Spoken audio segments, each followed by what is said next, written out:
దేవుని వాక్యం చదువుకుందాము. మొదటి సమూయేలు గ్రంథము 15వ అధ్యాయము 11వ వచనము.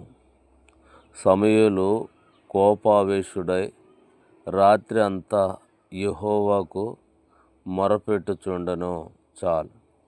కాబట్టి సమూయేలు దేవుని సన్నిధిలో రాత్రంతా మొరపెట్టే అనుభవం, రాత్రంతా ప్రార్థన చేసే అనుభవం, రాత్రంతా దేవునితో గడిపే అనుభవం.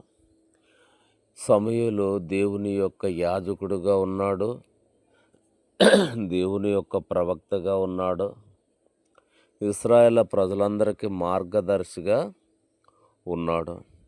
కాబట్టి తన కుటుంబం బాగుండాలని, తన ఊరు బాగుండాలని, తన ప్రజలు బాగుండాలని ప్రార్థించేవాళ్ళు సమూయేలు ఒక అతను.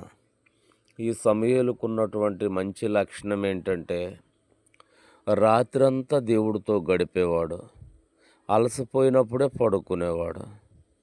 కాబట్టి సమూయేలు ఉన్నంతకాలము ఇశ్రాయేలు ప్రజలు ఆరోగ్యంతో, ఆయుష్తో, ఐశ్వర్యముతో ఎంతో ఇశ్రాయేలు దేశమంతా కూడా బాగుంటూ వచ్చింది.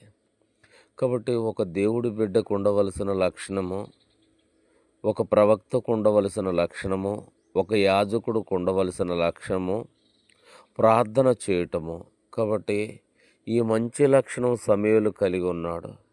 కాబట్టి నేను కూడా దేవుని బిడ్డలమైన తర్వాత మన కొరకు, మన కుటుంబాల కొరకు, మన ఉద్యోగాల కొరకు, మనకు కలిగిన దాని కొరకు, దేవుని ప్రజల కొరకు మనం ప్రార్థించే వారంగా ఉండాలి. అందుకనే దేవుని వాక్యం అంటుంది, యెరూషలేమా నిన్ను ప్రేమించువారు వర్ధిల్లెదరు.